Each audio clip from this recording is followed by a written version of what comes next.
Hey, Larry Johansson here, personal development author and speaker. Today I want to ask you, what is the best gift you have ever received in your life? And by gift, I mean anything that has radically changed the course of your life for the better. It could be a book, meeting a person, embarking on a course of action, following your intuition, whatever. Jack Canfield, a personal development coach and author of the Chicken Soup for the Soul series of books, reported in one of his recent newsletters that he was asked this question as he celebrated his 74th birthday with friends. This prompted me to consider this question for myself, and the immediate and unequivocal answer for me was learning to meditate. This skill literally saved my life.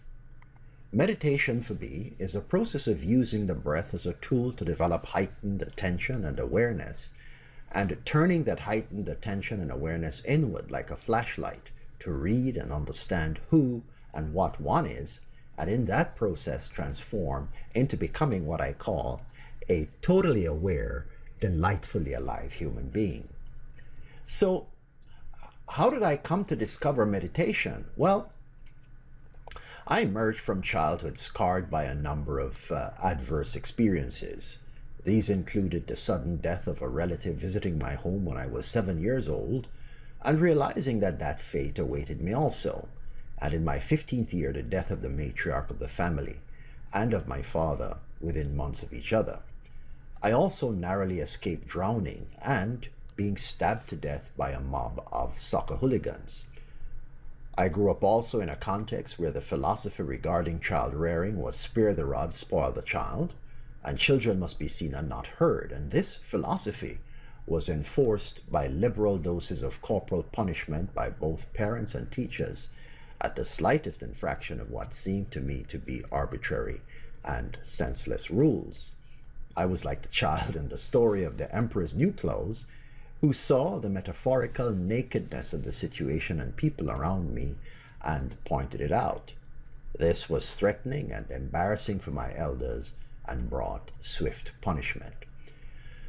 And of course, there was the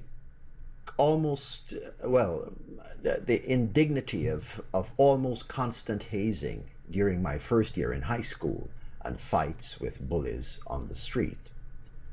So that by the time I was 16, I was like an old pot in which food was burnt and needed to be scoured and cleaned if I was to be of any use to myself or anyone else.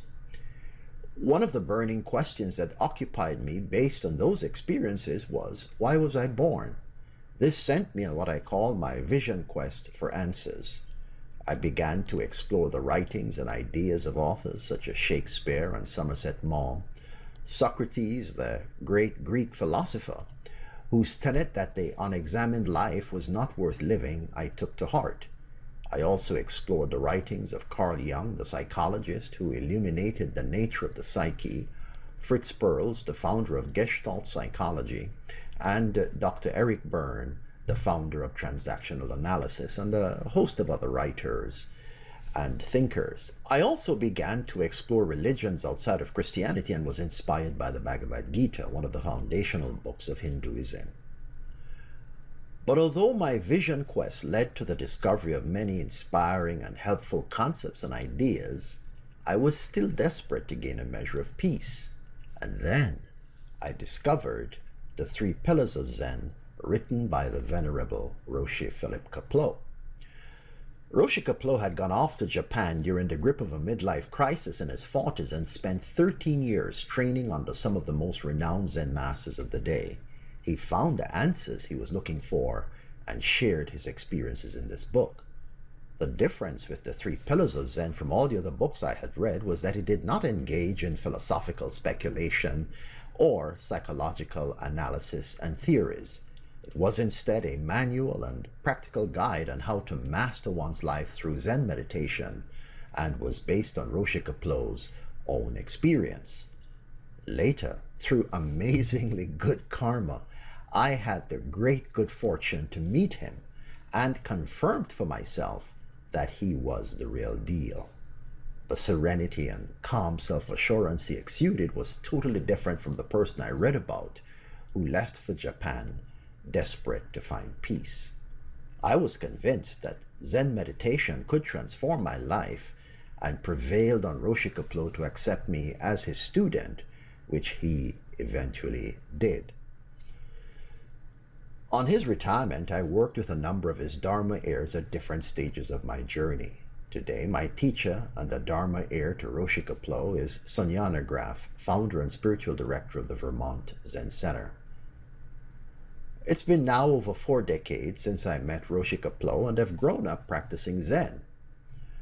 When I began practicing, I was an angry, anxious young man with a nervous system that was stretched to the limit like an elastic band that was about to break. The immediate benefits of meditation for me as a teen were I had deep, dreamless, refreshing sleep, and as a result of that, woke up with more energy. I could also concentrate more, and because I could concentrate more, I retained more and did well academically. This was my secret weapon in the last years of high school and throughout university. Gradually, that stretched to the limit tension that I carried with me for many years dropped away. My anger and anxieties also gradually dropped away, and I was able to cope with greater levels of stress. My self-knowledge and emotional intelligence increased, and I became easier to get along with. Zen meditation practice has been and continues to be the staff that I've leaned upon for support during the triumphs and disasters of everyday life. The support and comfort that this practice has offered me is metaphorically captured in this painting by Zen Master Hakuin of 2 blind men feeling their way across a narrow wooden bridge over a deep chasm with only their staff to guide them across. Now, after all these years of ongoing practice, I can say that the overall benefits of practicing Zen meditation is a deep and continuous cleansing of the body-mind of thoughts, feelings, and concepts that stand in the way of me realizing my full potential as a human being. This is how I feel most of the time. So, tell me, what is the best gift you have ever received in your life?